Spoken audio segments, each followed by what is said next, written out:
Husband বিদেশ যাওয়ার পরে আমি বাড়িতে একাই থাকতাম। আমার একটা ভাসুর ছিল, সে অবিবাহিত। তার সাথে আমার হচ্ছে যে রিলেশন মানে সম্পর্ক তৈরি হয়। আস্তে আস্তে সম্পর্ক তৈরি হওয়ার পরে তার সাথে আমি সব কিছুই করি। সব কিছু করার পরে আমাদের বাড়িতে কেউ টের পায় না অবশ্যই, কারণ আমার শাশুড়ি একা থাকে আর আমার ভাসুর বিয়ে শাদী করেনি। আমার তো হাজবেন্ড বাহিরেই থাকে, স্বামীকে সময় দিনে। এখন ভাসুরের সাথে অনেক কিছু আমাদের সম্পর্ক, ভাসুরের সাথে শোয়া ওঠা বসা সব কিছুই। তো আসলে কি, মেয়েরা এমন একটা জিনিস যে সব কিছু থাকার পরেও মনে করে যে কিছুই নাই। এখন স্বামী টাকা পয়সা সব কিছুই পাঠায়, কিন্তু সামান্য একটা সুখের জন্যে আমি যে এই কাজটা করতে বাধ্য হয়েছি, এই কাজটা কিন্তু আপনারা করেন না, কারণ এটা অন্যায়। একজনকে ঠকায় একজন কোনো দিন সুখী হয় না, এটাই হলো কথা। কারণ আমি আজকে আমার হাজব্যান্ডের টাকা পয়সা ধন সম্পদ সব কিছু আত্মসাৎ করে আমি যে আমার ভাসুরকে নিয়ে আজকে আসে মানে সংসার করতেছি, এটা কিন্তু আসলে অন্যায়।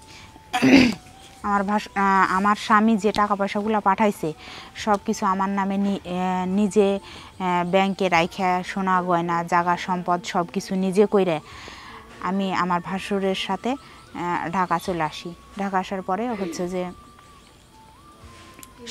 আমরা দুজনে বিয়ে করি। বিয়ে করার পরে আমরা সংসার করি। আসসালামু আলাইকুম, কেমন আছেন? আশা করি সবাই ভালো আছেন, আমিও ভালো আছি। আমার কিছু লাইফের কথা নিয়ে আপনাদের সামনে আসলাম। আমি একজন বিবাহিত মেয়ে, আমার 2টা বাচ্চা আছে।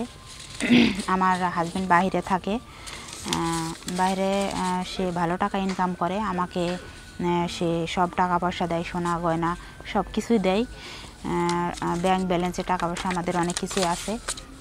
আমার অ্যাকাউন্টে সব টাকা পয়সা পাঠায়, আমরা সুখী দম্পতি। কিন্তু আসলে কি, আমি একটা মেয়ে মানুষ, সেজন্যই বলতেছি, আমাকে এত টাকা পয়সা সব কিছু দেয়, কিন্তু আসলে স্বামীর সুখটা পায় না দেখে আজ আমি এই পথে। তো কি বলবো বোন, আমার মতো কেউ এ ভুল কাজটা করো না। স্বামী বিদেশে থাকলে কি হয়েছে, স্বামীকে নিয়েই সুখে শান্তিতে থাইকো, এটাই সবার কাছে দোয়া করব। কারণ আমার মতো ভুল যে করবে সে জীবনে মনে করো যে তার কিছুই নাই, সব কিছুই শেষ। তো আমি আমার কথা বলি, আমার হাজব্যান্ড বিদেশ যাওয়ার পরে আমি বাড়িতে একাই থাকতাম। আমার একটা ভাসুর ছিল, সে অবিবাহিত। তার সাথে আমার হচ্ছে যে রিলেশন মানে সম্পর্ক তৈরি হয়। আস্তে আস্তে সম্পর্ক তৈরি হওয়ার পরে তার সাথে আমি সব কিছুই করি। সব কিছু করার পরে আমাদের বাড়িতে কেউ টের পায় না অবশ্যই, কারণ আমার শাশুড়ি একা থাকে আর আমার ভাসুর বিয়ে শাদী করেনি। আমার তো হাজব্যান্ড বাহিরেই থাকে, স্বামীকে সময় দিনে। এখন ভাসুরের সাথে অনেক কিছু আমাদের সম্পর্ক, ভাসুরের সাথে শোয়া ওঠা বসা সব কিছুই। তো আসলে কি, মেয়েরা এমন একটা জিনিস যে সব কিছু থাকার পরেও মনে করে যে কিছুই নাই।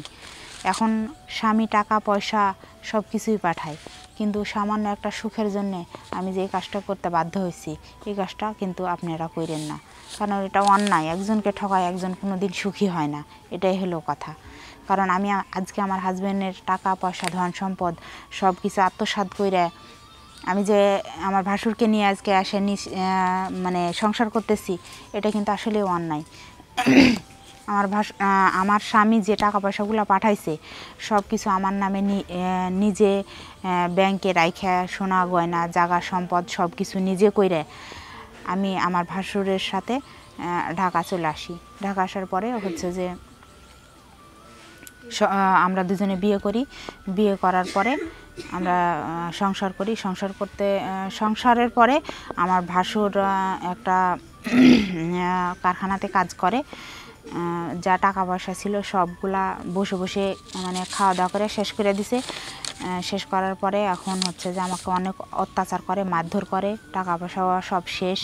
এখন আমাকে কাজে যাইতে বলে, আমি কাজে যাই না, তাই আমাকে অনেক অত্যাচার করে। আমি সে অত্যাচার সহ্য করতে না পারে আজ আমি চলে আসছি। আসে আমি নিজে একা থাকি। তো আমার মতো ভুল বোন কেউ করো না জীবনে। কারণ আমি যদি আজকে স্বামীর সংসারে থাকতাম, স্বামী আমাকে যে আদর ভালোবাসাটা দিছিল সেটাই নিয়ে যদি থাকতাম, তাহলে আজ আমার কপালে এত দুঃখ হতো না।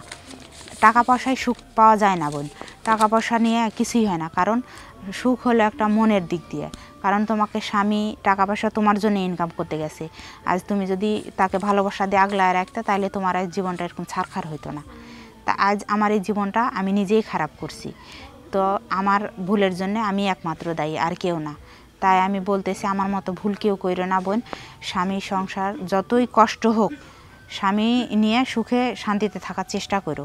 স্বামী যদি একটা বলে, তুমি চুপচাপ থাইকো, স্বামীর মুখের উপর তর্ক করো না, স্বামীকে ভালোবাসো, স্বামীর সাথে ভালোভাবে সংসার করো। এটাই সবার কাছে আমি আশা কামনা করি। তো আমার কথাগুলো তোমরা বুঝতে পারছো। আমার ভুল আমি নিজে এখন আমার নিজের জীবন দেওয়া হলেও শুধরাবো, কিন্তু আমার মতো ভুল তোমরা আর করো না। তো ভালো থাকো, আশা করি আমার কথাগুলো বুঝতে পারছো। আল্লাহ হাফেজ।